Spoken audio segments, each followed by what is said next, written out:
முருகனுக்கு 12 கை இருக்குதுன்னு எல்லாருக்கும் தெரியும். அந்த 12 கையில் என்னென்ன ஆயுதம் இருக்குன்னு தெரியுமா?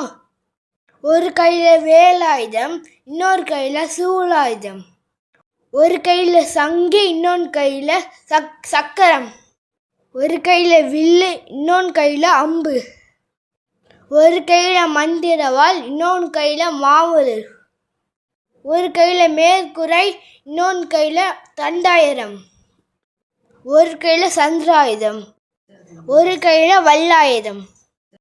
இதெல்லாம் நான் சொல்லலைங்க. திருத்தணி கண்டசஷ்டி கவசத்தில் தேவராய சுவாமிகள் சொன்னது.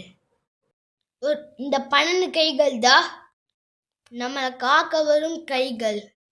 யாம் இருக்கு பயமே, யாம் இருக்கு பயமே. ஓம் சரவண பவ, ஓம் சரவண பவ.